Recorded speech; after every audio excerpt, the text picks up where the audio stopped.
daawadayaal ku soo dhawaada mar labaad iyo barnaamijkeeni waa kuma laacib ee aan ugu talagalay inaan ku soo ururino taariikhda xidigaha soo maray kubadda cagta Soomaaliland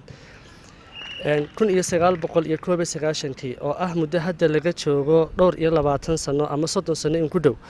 waxaa Hargeysa Stadium ka bilaabmay tartankii ugu horeeyay ee loo qabto naadiya Serie A naadiyadaas oo tiradoodu ay ka badneyd dhowr iyo 10 kooxood qaabka tartankaas u dhacay wuxuu ahaa qaabka loo yaqaan liiga ama horyaalka taasi oo macnaheedu ay ahayd in kooxda ku guuleysata ay noqonayso kooxda ugu dhibcaha badan xilligaas inuu ognahay kooxuhu ma ay haysan dhaqaale ku filan manay haysan qalab ku filan oo ay ku ciyaaraan balse tayada ciyaartooyga ka soo qayb galay ayaa ah tayo aan weligeed la ilaabi doonina waxaa nasiib u helay ciyaartii ugu horeysay in lagu bilaabo taariikhda kubadda cagta Soomaaliland laba naadi oo la kala oran jiray Guryo Sameeye Iftiin maanta waxa aynu aad ugu faraxsanahay inuu inagala soo qayb galay mid ka mid ah ciyaartooyga ka qayb galay ciyaarta lagu furay ciyaaraha Soomaaliland isla mar ahaantaana ahaa difaaca dhinaca midig ee kooxda Guryo Sameeye Axmed Cali Faarax Maday ku soo dhaw barnaamijka bismillaahir rahmaanir rahiim waan dhawey khadar walaal inta aynan bilaabin tartankaasi caynku u dhacay waxaan doonayaa inaan aad waxoogaa iskiin baro taageerayaasha ina daawanaya ee kubadda cagta xiiseeya ee jecel bal inay wax ka ogaadaan Maday taariikh nololeedkiisii iyo sidoo ciyaaraha ku bilaabay iyadoo inoo dambeyn doonto sidaad ciyaaraha ku soo gashay in yar waxaad nooga taabataa taariikhdaadii hore bismillaahir rahmaanir rahiim horta magacayga saad sheegtay waa Axmed Cali Faarax lagu naanayso Maday waxaan dhashay 1969 waxaan ku dhashay magaalada Hargeysa kuna soo barbaaray ilaa heer dugsi sare haddaan ka hadlo taariikhda kubadda cagta iyo nolosheedu sahayd waxaan ka soo bilownay ama aan ku soo bilownay xaafadda la yiraahdo Jameeca Weyn oo xaafadda aan ku dhalanay marka koox baan ahayn Jameeca Weyn la yiraahdo in fact anagoo aanay magaalada Hargeysa koox yar oo waqtiga aynigeyga leeg aanay jirin oo dee habaysan ama nidaamsan runtii wana laga yaabi jiray waxaan ahayn dad yar oo dhisan oo dariiskoogii waxooga soo iibsada oo magac kule magaalada Hargeysa ama da'deeda ama dee jiilka markaana la midka waxa in fact haddaan ka yar xuso waxa kooxdana soo raaci jirtay ama aanu isku qaab ciyaareedkaan ama aan isku qaab diyaar garowgeyga aan isku mid ka ahayn waa kooxdana ku ciyaartay magac Sheekh Madar oo reer Sheekh Madar ahayd marka magac lagu ciyaari jiray bariga waxa uu magac xaafadeed waayo waxa la haadee halkan imika deegaanna academic iyo waxa la yiraahdo ma jirin xaafadana academic ahayd marka haddaan ka tilmaamo ragii bariga rag quleena qaban jiray ama aanu aad u ciyaar jirin waxa ahaayeen Sheekh Madar ay ka mid ahaayeen ciyaartay badan oo kaydiyo Subeer Salaam gudoomiyaha gacan libaaxiyo nin la yiraahdo Allahumma salli ala sare loo oran jiro imika halkan isna ka ciyaara odayaasha la ciyaara inta badan Soomaad garan adu rag badan oo casabriga ku jiray Sheekh Madar marka haddaan kaaga tilmaamo waxa maan kaaga soo qabto kooxdeedii rag badan oo imika intan dambe dhowr sagaashamaadkeen kubadda barnaamijkeenu inta badan ku saabsan yahay ka qayb qaatay kubaddeeda kamid ah kooxdeeda الله مساعدة كاسو بلابادو دفاعي waxaan ahayn aniga oo Axmed Cali Faarax iyo nin loo jiray Foos Gaagaab ama Foos Axmed Reemka Ingiriis ku jooga Allah مساعد xiirin leeyahay Djibouti jooga Mukhtaar Cabdullaahi Ismaaciil oo isna London jooga aduu intaas difaaci ugu badnaa dhexda waxa loo shaagi jiray marxuum Cago Allah yarxama Axmed Shaarub Cade Caga nin loo jiray oo waqtigaas tiimaadkina lagu soo daray xulka gobolka Hargeysa isagoo lagu soo daray magaciisa dagaalkii ka dhacay sidii gaabuush labadooduba dhexda gaabuush baa la qaban jiray libaax Allah saad sorry libaax wuxuu ahaa waqti dambuha tii dambaan galay raaliga hada Said Cali Faarax oo walaalkay ahaa Shabcaan Dubaabin loo oran jiray Allah saad Maxamuud Qambi oo dhinto dagaalka sidii ku dhintaysna baal buu ahaa aduu rag badan oo noocaas ah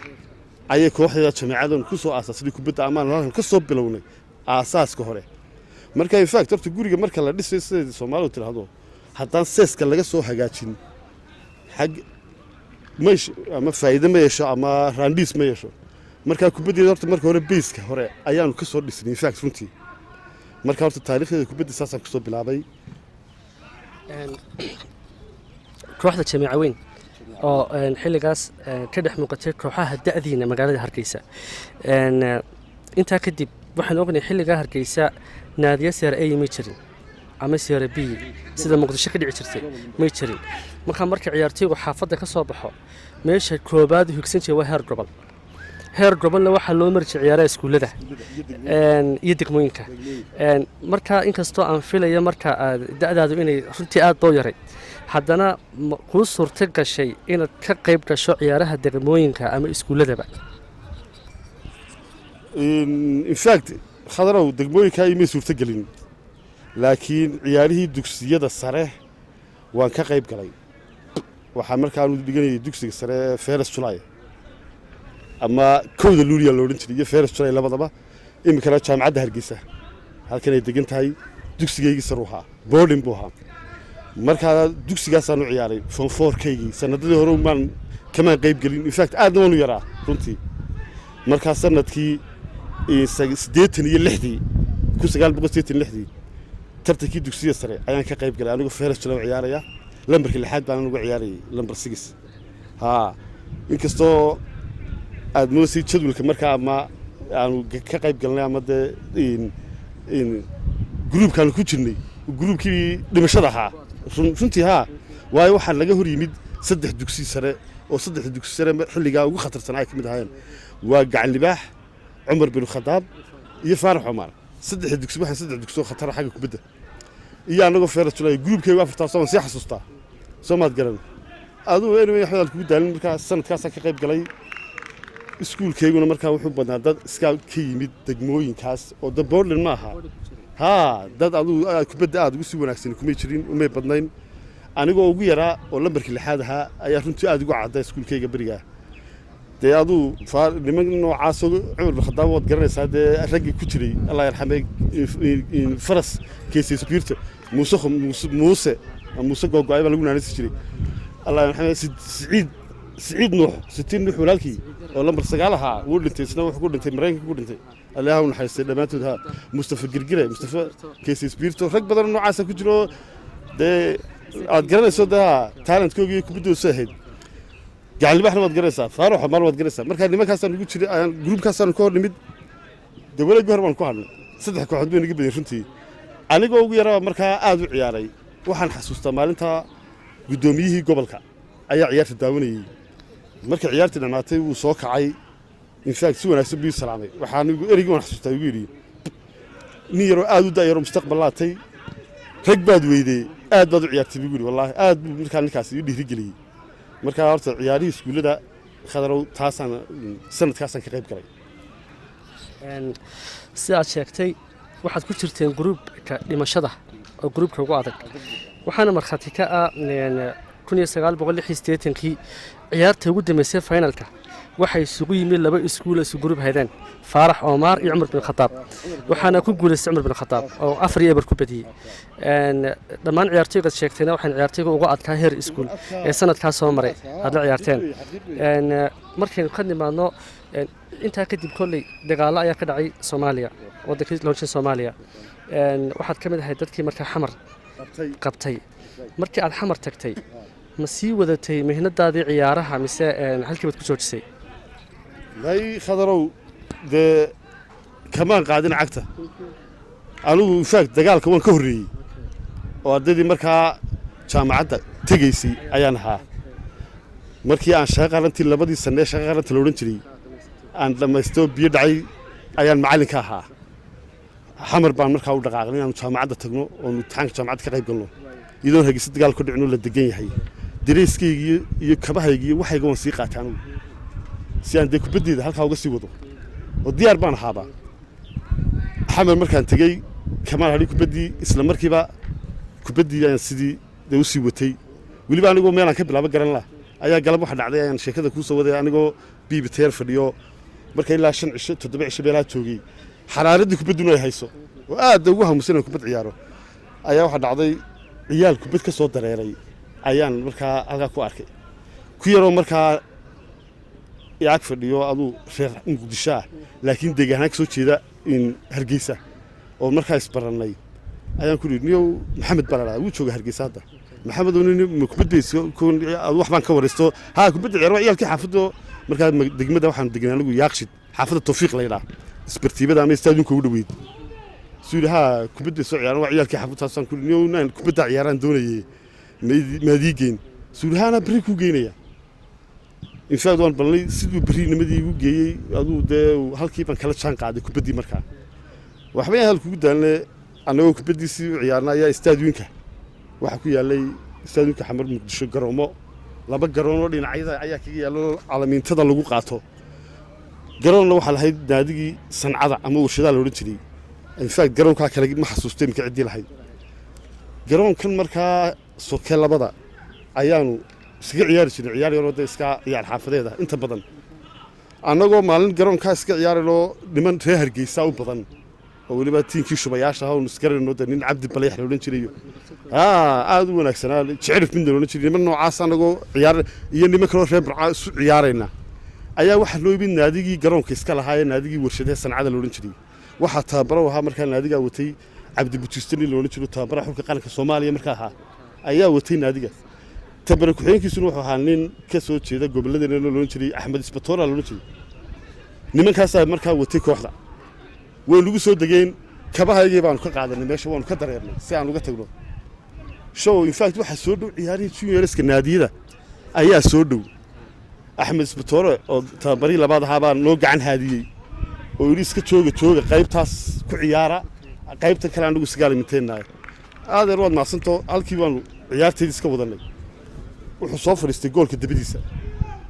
ciyaarteedu aad u eegay iyadoo ciyaartu socoto ayuu ninka cabdi baleex la yidhaa oo gaclibaxnu ciyaari jiray dugsigiisa sare waad garanaysaa ayuu u yeedhay wuu wareystay aduu waxbay wada hadleen cabdi baleex baa nagu soo noqday waanu ka waraysanay wuxuu yidhi wuxuu noo sheegay inuu yidhi ciyaarihii juniorska soo socda markaa naadigan ciyaare juniors inuu qaatuu doonaya ama seerabiya markaa aan halka sheekada kaa dhex galay aan ku wadee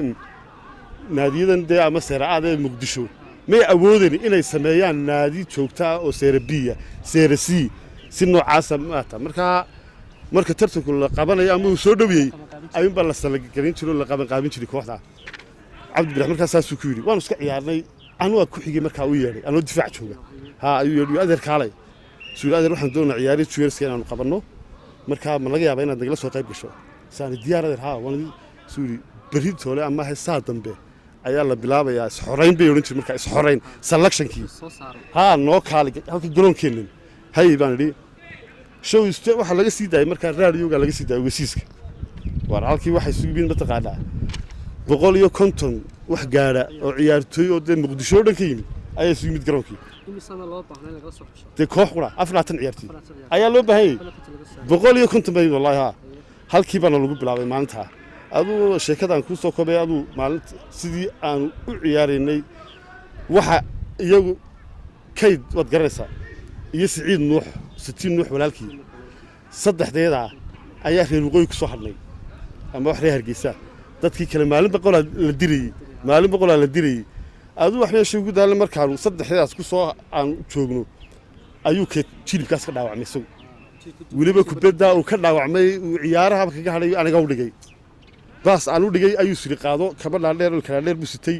god buu markaa ku dhacay lugta la galay jilibkaa wareegay halkaasuu tegey jilib siduu ciyaaraha kayd kaga hadhay anigii siciid nuux baa ku soo hadhnay okay siciid nuuxna markii muddo aanu sii joognay iyadoo aan weli tartankii la gaadhin ayuu soo baxay responsor hindiyana tagaan reerkooga sidii buu isna kaga tegey wax reer waqooyi anaa ku soo hadhay sidii baan sancad uga ciyaaray maalintiina la yidhi magacaaga keen iyo sawirradaada magacii layga qaaday sawirradiina layga qaaday ee kabihiina loo qaybiyey maalintaasaan horta gartay inaan ahay dee naadiga ka mid ahay